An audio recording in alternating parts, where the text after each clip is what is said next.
What's the dumbest thing you've ever done? Heroin. Injecting was the one thing I'd sworn to never try. But then one day when I was in the lowest valley of my life, a scumbag of a boyfriend told me that it was the way out of suicidal thoughts. It's better if it keeps you alive. Luckily it was also the first addiction in life I managed to kick. It's never, ever, ever worth it. No matter how low you are, some things can make it worse. Even if it feels impossible, there is help. It can always get better. Always. The shame and feeling of not being worth help is not you. It's mental illness. Share the pain with anyone. No matter who. You are never alone. Spent 12 years as a non-functioning alcoholic. 2 years sober. Decided to mask a fart with a cough during class one day at school. Coughed. Fart came out a second late. It was a cheek slapper. Then immediately proceeded to blame the kid next to me. Everyone knew it was me. And I still cringe about that moment to this day. Met a married friend of my parents on Grindr.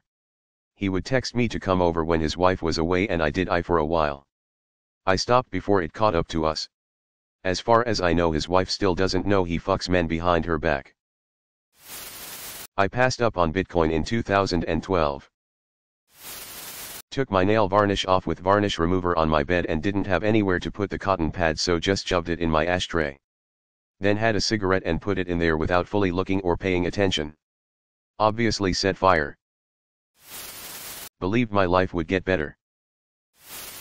Aged 5 at the time, so don't know if it counts as dumb or just ignorant, but stuck a screwdriver in an electric socket to see what happens. Married at 19. Competed with a homeless guy for the best study table seat in the public library.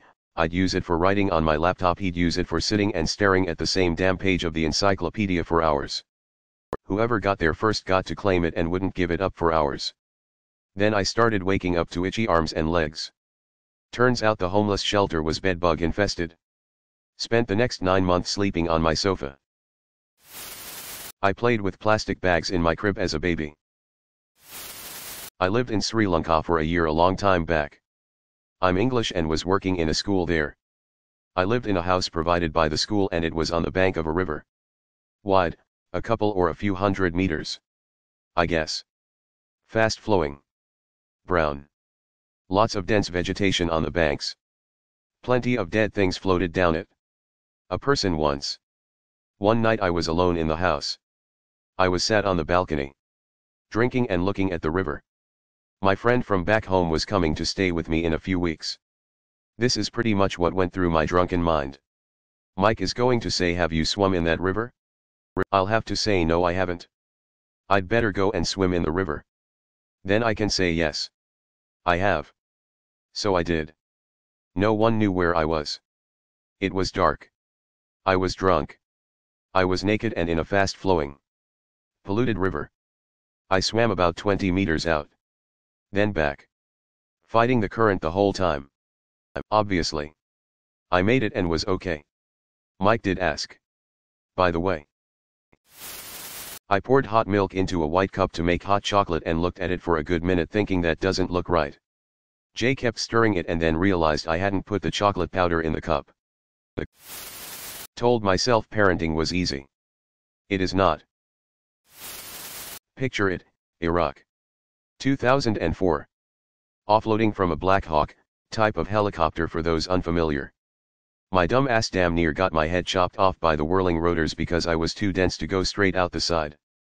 And walked directly in front of it. Fully upright. Never did anything like that again. It makes me shudder to this day thinking I almost died because I was stupid. Had an exam. Slept too long. And reached my exam room 15 to 20 minutes late. My uni has a re-exam timetable too. But you need to have a valid reason for it. So I faked being sick in my uni's clinic. They prescribed a test for me which costed me around $10 to $12. I paid. And gave the prescription to examination office, who then allowed me to apply for the re-exam. A friend of mine also missed an exam because he slept too long. That dude went straight to the examination office and said, "I slept too long and missed the exam. Need to sit for the re-exam please, thanks." Apparently the examination office isn't strict about the re-exam rules and they'll allow anyone who applies for it. So basically I pissed into a cup and wasted $10-12 over nothing. I could have had a pizza in that money. I applied hair removal cream meant for women on my balls. I can't tell you how much pain I was in. I was in the shower at a friend's house and I couldn't even ask for help. Air caused a burning sensation. So I switched off everything and just lay in bed. I also dumbly sprayed myself with pepper spray. But that's another story for another time. Lost my virginity to a girl I didn't even like when I was 15. Back when I was a freshman in college. My room had a window that was positioned directly over an adjoining building's roof. There was barely more than a 2-foot drop, meaning that if one were so inclined, they could very easily make a creative exit from the dormitory. Needless to say, residents were informed that they would get into all sorts of trouble if they ever accepted the implied invitation for forbidden rooftop dancing, or whatever else, with threats of both expulsion and arrest having been made more than once. Even so, the morning after I'd attended a party in a nearby room, I found myself using that elevated avenue as I staged something of a heist.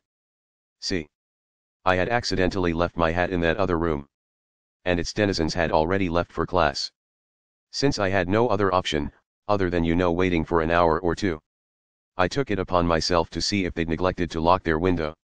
I departed my own room, made my way across the roof, let myself in, and discovered that I couldn't find my errant headwear anywhere within the mess that was left over from the previous night. Worse still, as I was about to make my exit, I noticed that a police officer had started watching the dormitory from a parking garage across the street.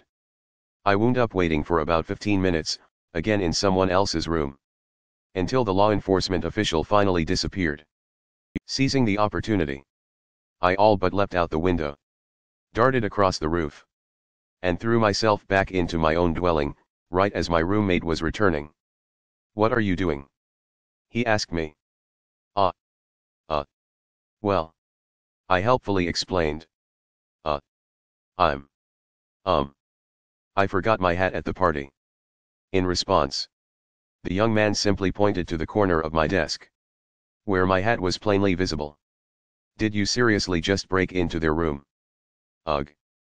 Fine. Yes. And I almost got caught," I replied. "There was a cop watching from the garage. I had to wait forever for him to leave, then sprint across the roof to get back." My roommate gave me the sort of look that's usually reserved for foul-smelling stains on the soles of one's shoes. "Why didn't you just go through the door? It's not like they lock from the outside." I didn't have a good response, so I just left. After all, I was late for class by that point. TLDR, I staged a wholly unnecessary heist, then chose a stupid escape route. When I was about 8, I was walking out of school. I picked up some pink fairy floss, cotton candy, off the ground and put it in my mouth. It was insulation. I had no way of knowing at the time, but having my first alcoholic beverage, I was hooked right from the word go.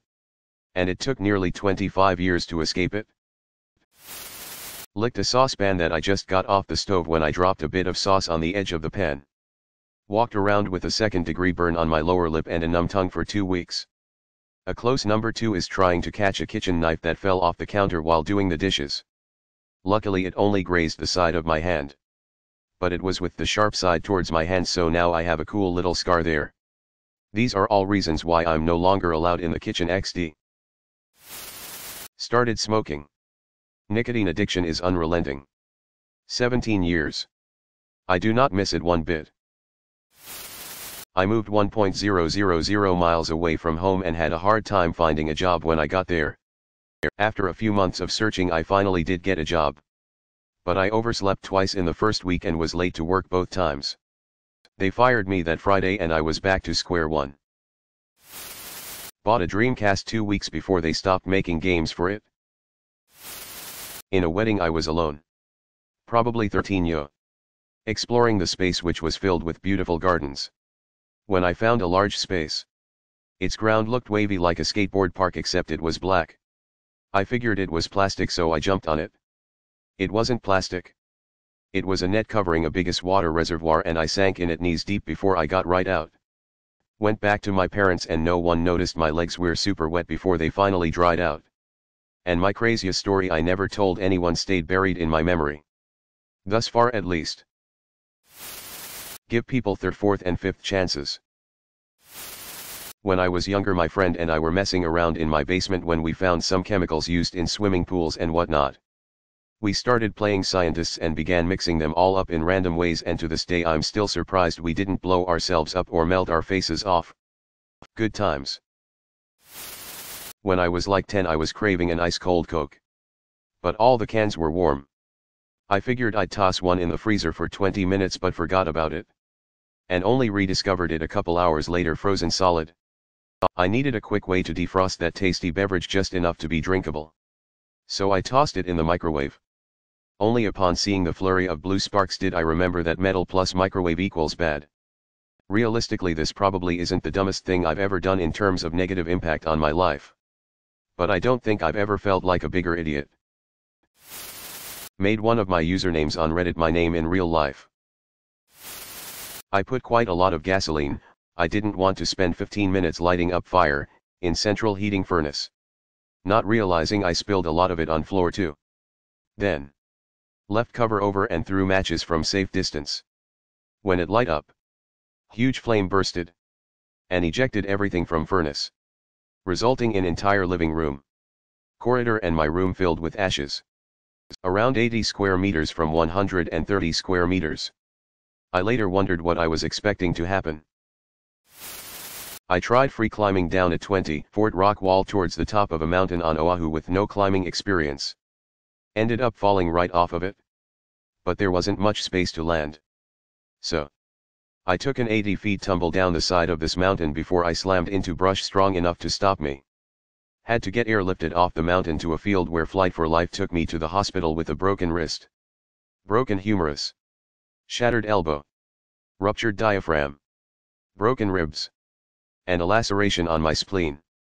I got lucky it wasn't my legs or head or neck. Worst part is if I'd have been patient I could have taken the little trail down next to the rock face that I climbed. Thanks for watching.